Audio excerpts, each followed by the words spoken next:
opportunities to build a better life and to solve problems with an open mind.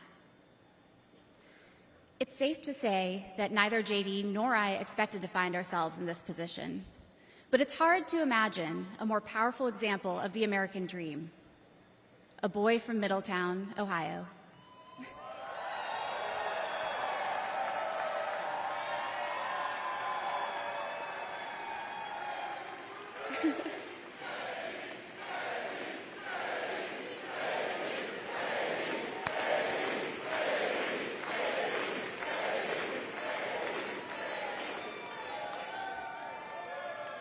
Raised by his grandmother through tough times, chosen to help lead our country through some of its greatest challenges.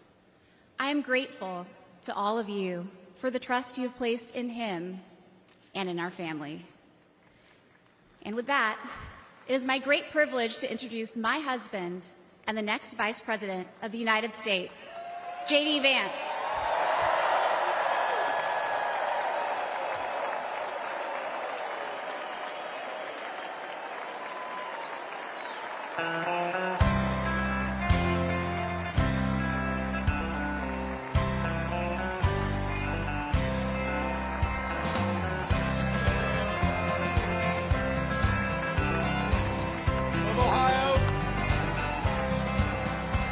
Why don't we liberate these United States? We're the ones who need it worst. Let the rest of the world help us for change, and let's rebuild America first. Thank you. Our highways and bridges are falling apart. Who's blessed? Who has been cursed? There's things to be done all over the world, but let's rebuild America first. Thank you. Thank you. Please. Wow. Wow.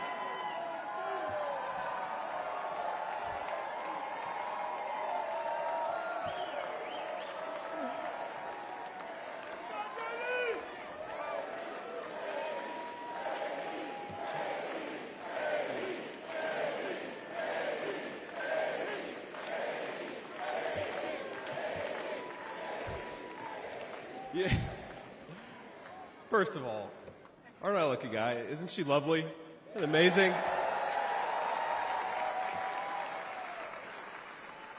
Greetings, Milwaukee, my fellow Americans and my fellow Republicans. My name is JD Vance from the great state of Ohio.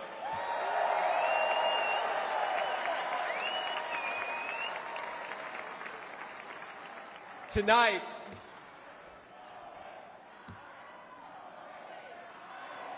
O-H-I-O, O-H-I-O.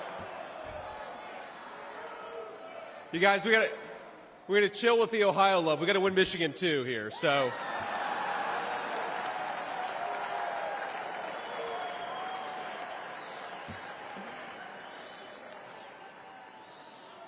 My friends, tonight is a night of hope, a celebration of what America once was, and with God's grace, what it will soon be again.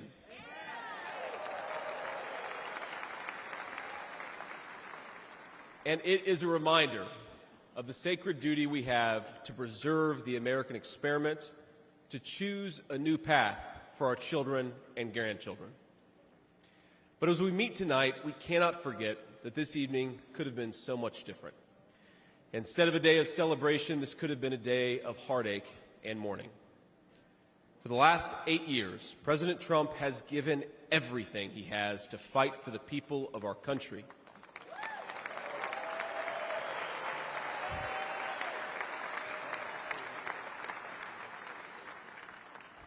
He didn't need politics, but the country needed him. Did it? Now, prior to running for president, he was one of the most successful businessmen in the world. He had everything anyone could ever want in a life.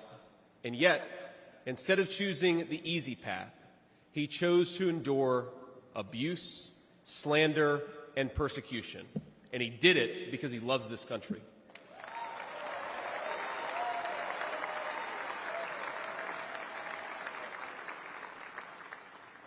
I want all Americans to go and watch the video of a would-be assassin coming a quarter of an inch from taking his life. Consider the lies they told you about Donald Trump, and then look at that photo of him, defiant, fist in the air. When Donald Trump rose to his feet in that Pennsylvania field, all of America stood with him.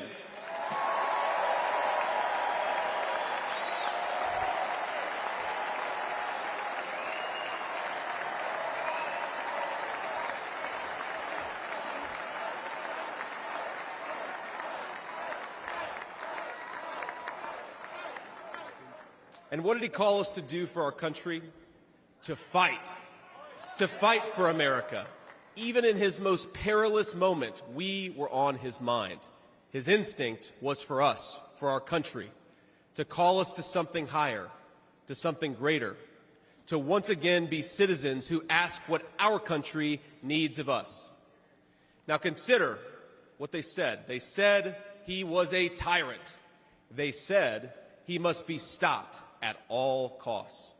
But how did he respond?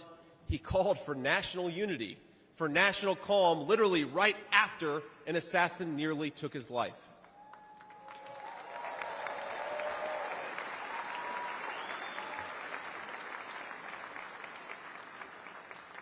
He remembered the victims of the terrible attack, especially the brave Corey Compertori, who gave his life to protect his family.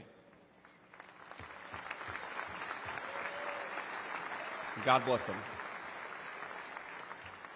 And then President Trump flew to Milwaukee and got back to work.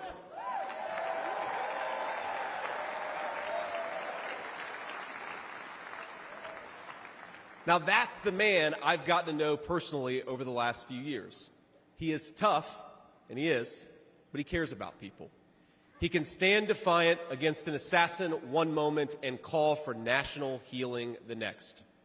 He is a beloved father and grandfather, and of course, a once-in-a-generation business leader. He's the man who is feared by America's adversaries, but 2 nights ago, and I'll share a moment, said goodnight to his 2 boys, told them he loved them, and made sure to give each of them a kiss on the cheek. And I will say, Don and Eric squirmed the same way my 4-year-old does when his daddy tries to give him a kiss on the cheek. Sorry, guys. He is all those things, but tonight we celebrate he is our once and future President of the United States of America.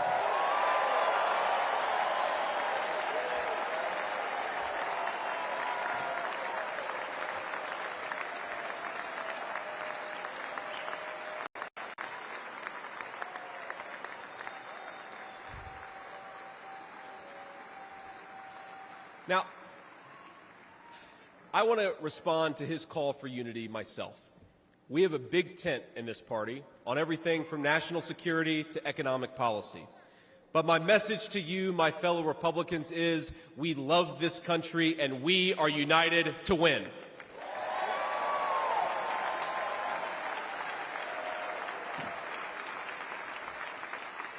Right. Now, I think our disagreements actually make us stronger. That's what I've learned in my time in the United States Senate, where sometimes I persuade my colleagues and sometimes they persuade me. And my message to my fellow Americans, those watching from across the country, is shouldn't we be governed by a party that is unafraid to debate ideas and come to the best solution?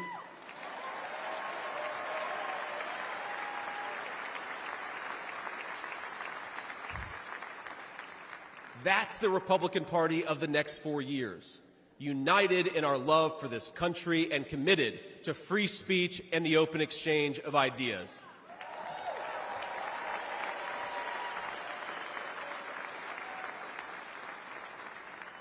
And so tonight, Mr. Chairman, I stand here humbled, and I'm overwhelmed with gratitude to say I officially accept your nomination to be Vice President of the United States of America.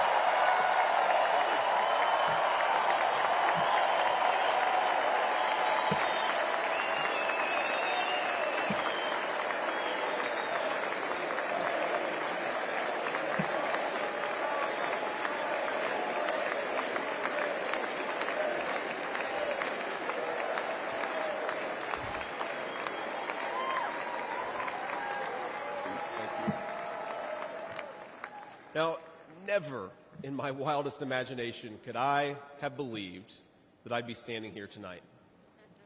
I grew up in Middletown, Ohio. A small town where people spoke their minds, built with their hands, and loved their God, their family, their community, and their country with their whole hearts. But it was also a place that had been cast aside and forgotten by America's ruling class in Washington. When I was in the 4th grade, a career politician by the name of Joe Biden supported NAFTA, a bad trade deal that sent countless good jobs to Mexico. When I was a sophomore in high school, that same career politician named Joe Biden gave China a sweetheart trade deal that destroyed even more good American middle-class manufacturing jobs. When I was a senior in high school, that same Joe Biden supported the disastrous invasion of Iraq, and at each step of the way, in small towns like mine in Ohio or next door in Pennsylvania or Michigan, in states all across our country, jobs were sent overseas and our children were sent to war. And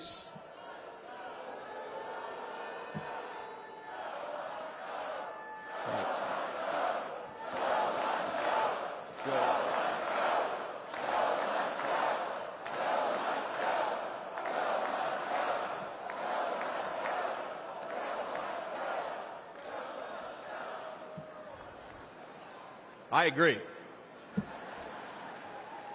And somehow, a real estate developer from New York City by the name of Donald J. Trump was right on all of these issues while Biden was wrong.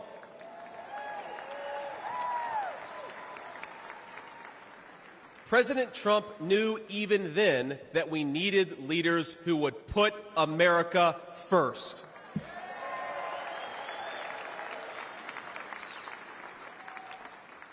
Now, thanks to these policies that Biden and other out-of-touch politicians in Washington gave us, our country was flooded with cheap Chinese goods, with cheap foreign labor, and in the decades to come, deadly Chinese fentanyl. Joe Biden screwed up, and my community paid the price. Now, I was lucky. Despite the closing factories and the growing addiction in towns like mine, in my life, I had a guardian angel by my side. She was an old woman who could barely walk, but she was tough as nails. I called her Mamaw, the name we hillbillies gave to our grandmothers.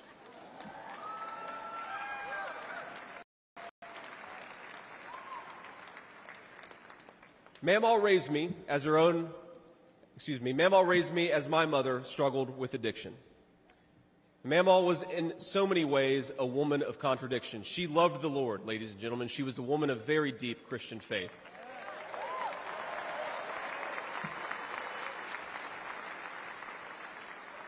But she also loved the F word. I'm not kidding. She could make a sailor blush. Now, she once told me, when she found out that I was spending too much time with a local kid who was known for dealing drugs, that if I ever hung out with that kid again, she would run him over with her car.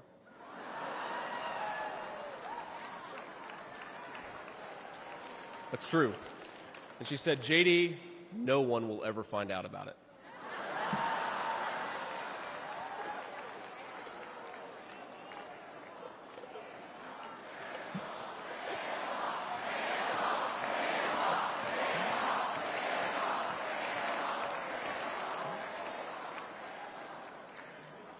Now, thanks to that Mamaw, things worked out for me. After 9/11, I did what thousands of other young men my age did in that time of soaring patriotism and love of country. I enlisted in the United States Marines.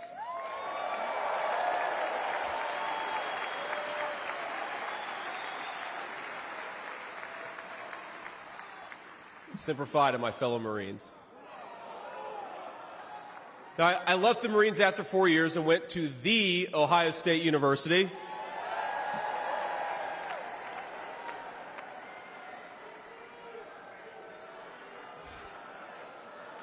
I'm sorry, Michigan. I had to get that in there.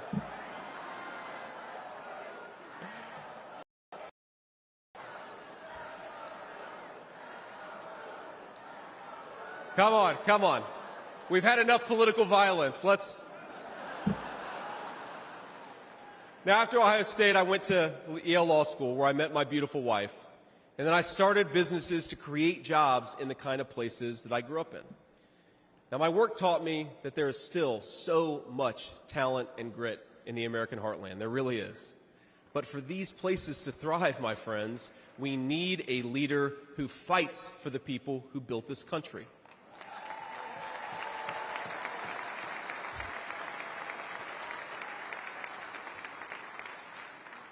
We need a leader who's not in the pocket of big business, but answers to the working man, union and non-union alike.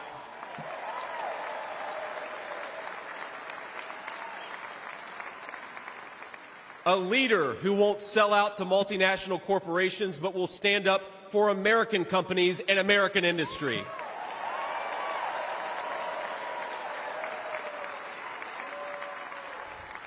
A leader who rejects Joe Biden and Kamala Harris's Green New scam and fights to bring back our great American factories. We need President Donald J. Trump.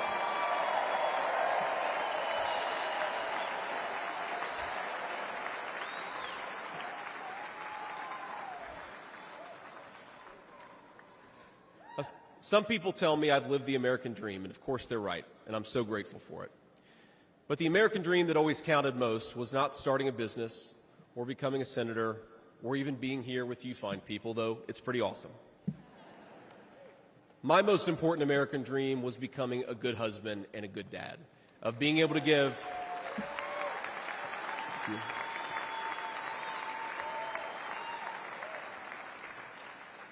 I wanted to give my kids the things that I didn't have when I was growing up, and that's the accomplishment that I'm proudest of. That tonight, I'm joined by my beautiful wife, Usha, an incredible lawyer and a better mom, and our three beautiful kids, Ewan, who's 7, Vivek, who's 4, and Mirabelle, who's 2. Now, they're back at the hotel, and kids, if you're watching, Daddy loves you very much, but get your butts in bed. It's 10 o'clock.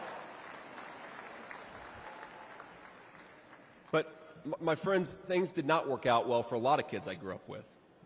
Every now and then, I will get a call from a relative back home who asks, "Did you know so-and-so?" And I'll remember a face from years ago, and then I'll hear they died of an overdose. As always, America's ruling class wrote the checks. Communities like mine paid the price. For decades, that divide between the few with their power and comfort in Washington and the rest of us only widened. From Iraq to Afghanistan, from the financial crisis to the Great Recession, from open borders to stagnating wages, the people who govern this country have failed and failed again.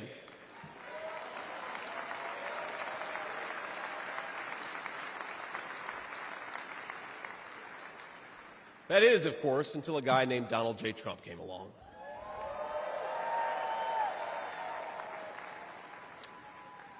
President Trump represents America's last best hope to restore what, if lost, may never be found again. A country where a working-class boy born far from the halls of power can stand on this stage as the next Vice President of the United States of America.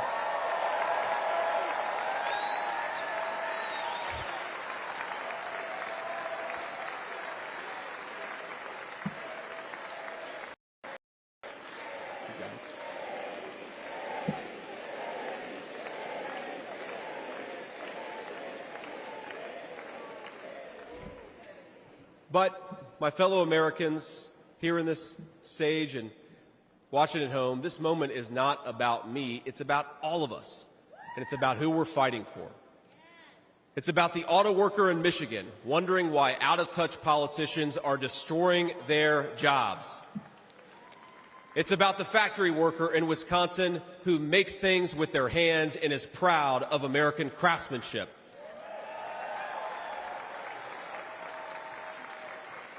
It's about the energy worker in Pennsylvania and Ohio who doesn't understand why Joe Biden is willing to buy energy from tin-pot dictators across the world when he could buy it from his own citizens right here in our own country.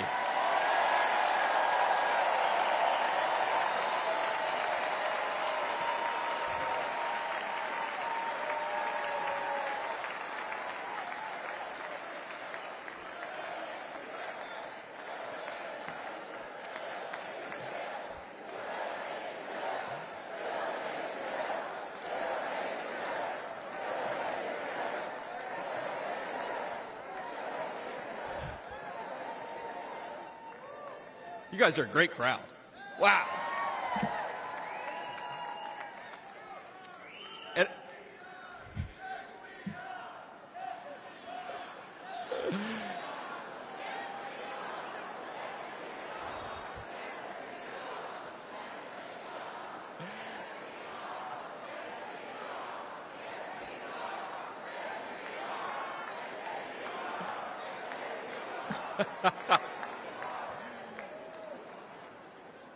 And it's about, our movement is about single moms like mine who struggled with money and addiction but never gave up.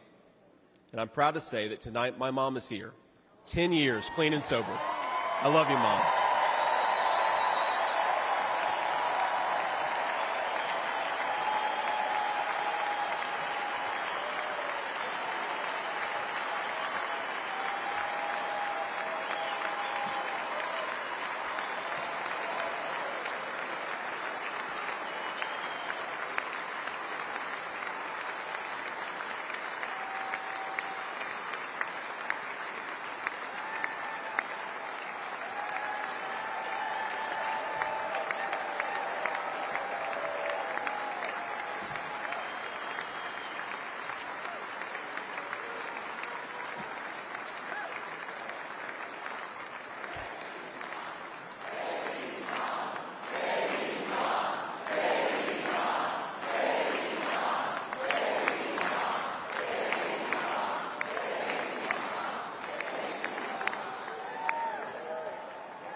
And you know, Mom, I was thinking, it'll be 10 years officially in January of 2025. And if President Trump's okay with it, let's have the celebration in the White House.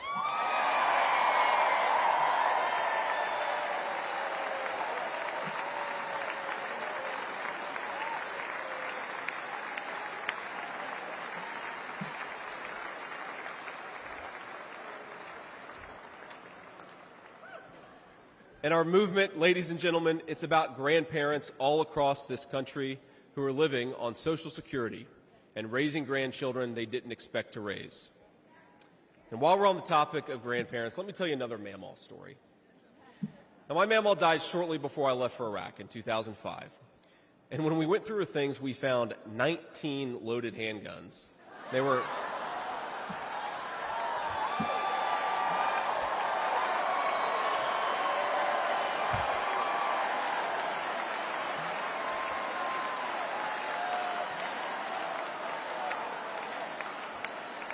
Now, the thing is, they were stashed all over her house, under her bed, in her closet, in the silverware drawer.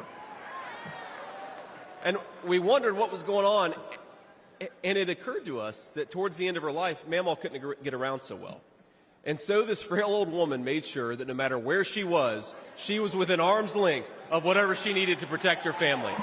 That's who we fight for. That's American spirit.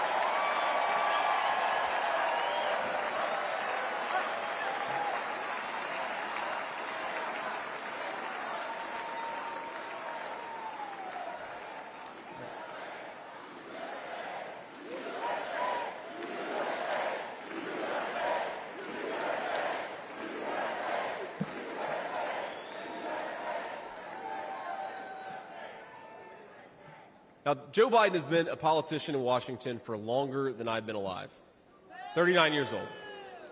Kamala Harris is not much further behind. For half a century, he's been the champion of every major policy initiative to make America weaker and poorer.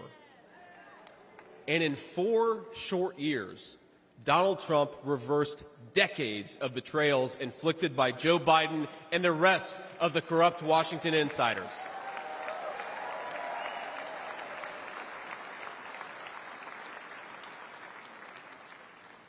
He created the greatest economy in history for workers.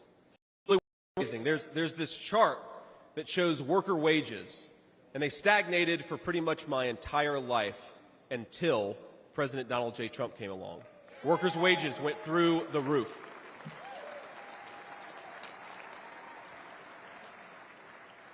And just imagine what he's going to do when we give him 4 more years.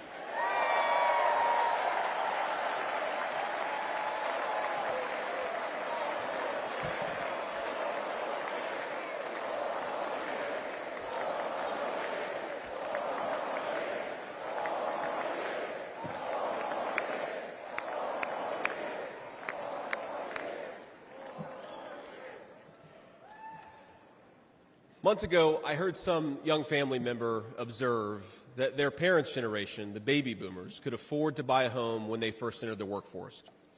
But I don't know, this person observed, if they ever afford a home.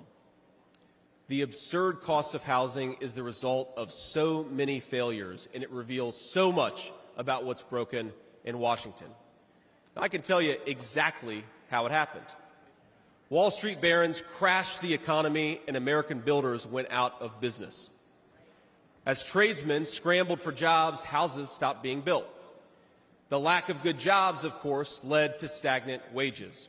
And then the Democrats flooded this country with millions of illegal aliens. So citizens had to compete with people who shouldn't even be here for precious housing. Joe Biden's inflation crisis, my friends, is really an affordability crisis. And many of the people that I grew up with can't afford to pay more for groceries, more for gas, more for rent, and that's exactly what Joe Biden's economy has given them.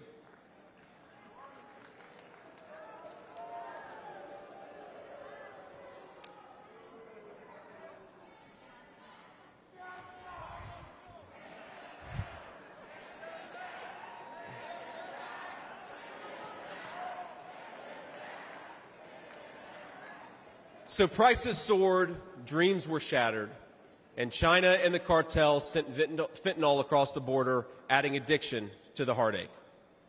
But ladies and gentlemen, that is not the end of our story. We've heard about villains and their victims. I've talked a lot about that, but let me tell you about the future. President Trump's vision is so simple and yet so powerful. We're done, ladies and gentlemen, catering to Wall Street. We'll commit to the working man.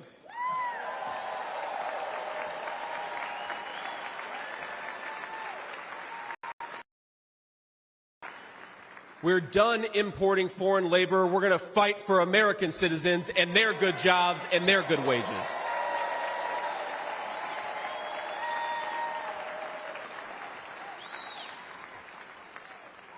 We're done buying energy from countries that hate us. We're going to get it right here from American workers in Pennsylvania, in Ohio, and across the country.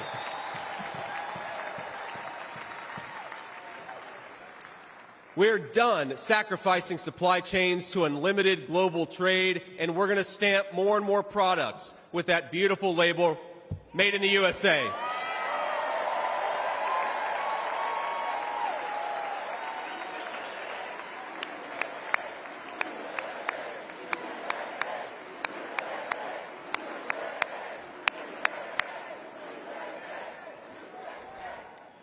We're going to build factories again, put people to work making real products for American families made with the hands of American workers. Together, we will protect the wages of American workers and stop the Chinese Communist Party from building their middle class on the backs of American citizens.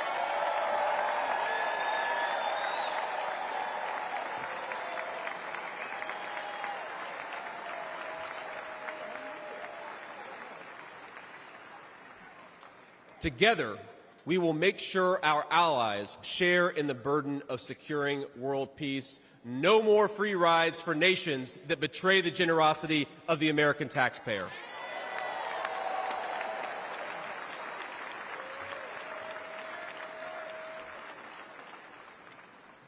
Together, we will send our kids to war only when we must. But as President Trump showed with the elimination of ISIS and so much more, when we punch, we're going to punch hard.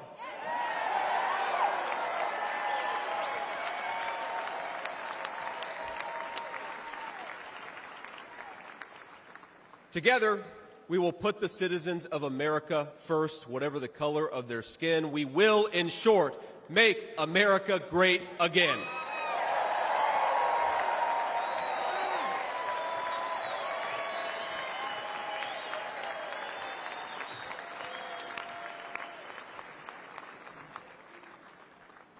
You know, one of the things that you hear people say sometimes is that America is an idea. And to be clear, America was indeed founded on brilliant ideas like the rule of law and religious liberty, things written into the fabric of our Constitution and our nation. But America is not just an idea.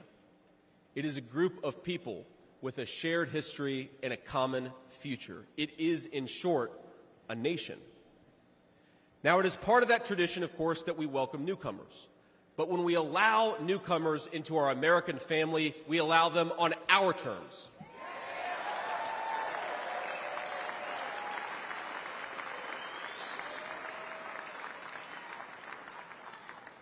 That's the way we preserve the continuity of this project from 250 years past to hopefully 250 years in the future.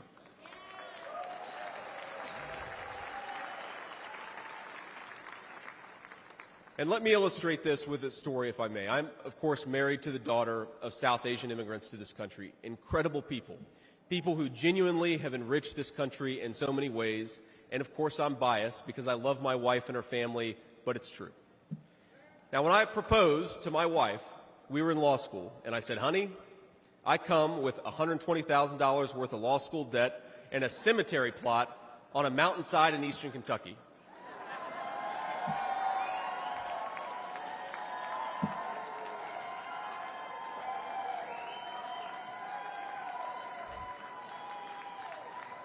And I guess standing here tonight, it's just gotten weirder and weirder, honey.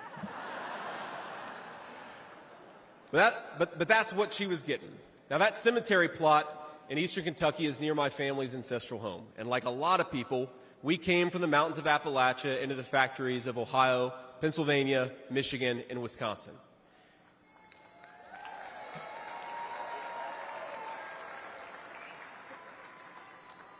Now, that's Kentucky coal country, one of the 10...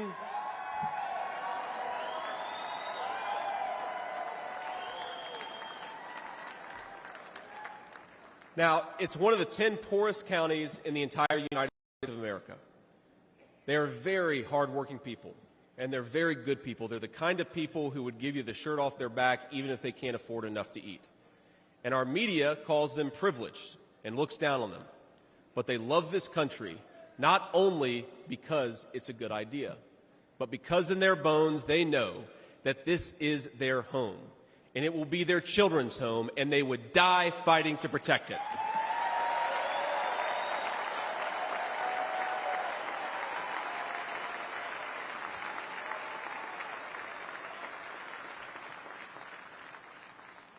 That is the source of America's greatness. As a United States Senator, I get to represent millions of people in the great state of Ohio with similar stories, and it is the great honor of my life. Now, in that cemetery, there are people who were born around the time of the Civil War. And if, as I hope, my wife and I are eventually laid to rest there, and our kids follow us, there will be 7 generations just in that small mountain cemetery plot in eastern Kentucky. 7 generations of people who have fought for this country, who have built this country, who have made things in this country, and who would fight and die to protect this country if they were asked to.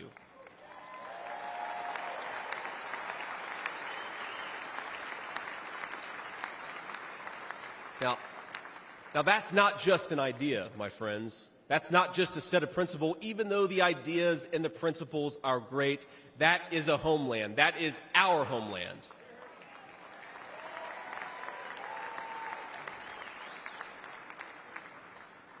People will not fight for abstractions, but they will fight for their home.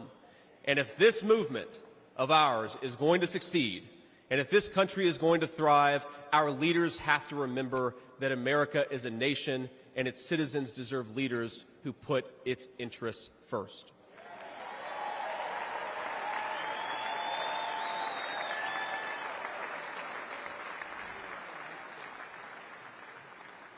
Now, we won't agree on every issue, of course, not even in this room. We may disagree from time to time about how best to reinvigorate American industry and renew American family. That's fine. In fact, it's more than fine. It's good.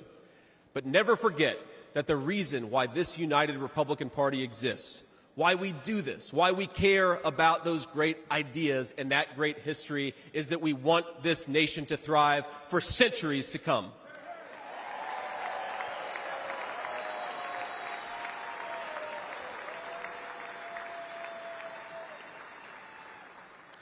Now, eventually in that mountain cemetery, my children will lay me to rest. And when they do, I would like them to know that thanks to the work of this Republican Party, the United States of America is as strong and as proud and as great as ever.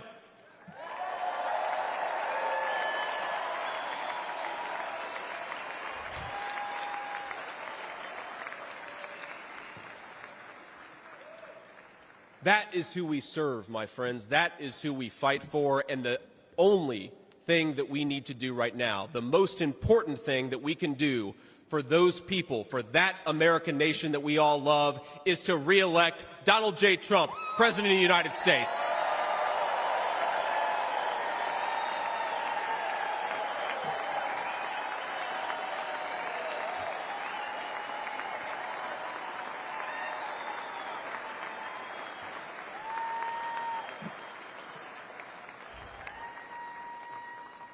Mr. President, I will never take for granted the trust you have put in me. And what an honor it is to help achieve the extraordinary vision that you have for this country. Now, I pledge to every American, no matter your party, I will give you everything I have to serve you and to make this country a place where every dream you have for yourself, your family, and your country will be possible once again.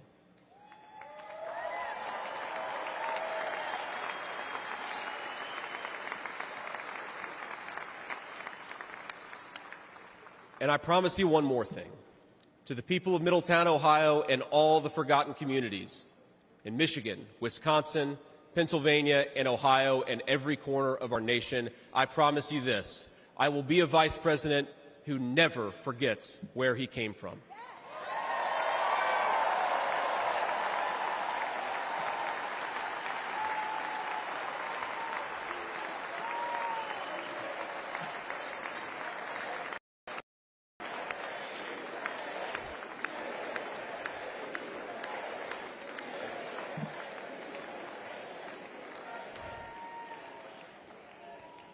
And every single day for the next 4 years, when I walk into that White House to help President Trump, I will be doing it for you, for your family, for your future, and for this great country. Thank you. God bless all of you, and God bless our great country.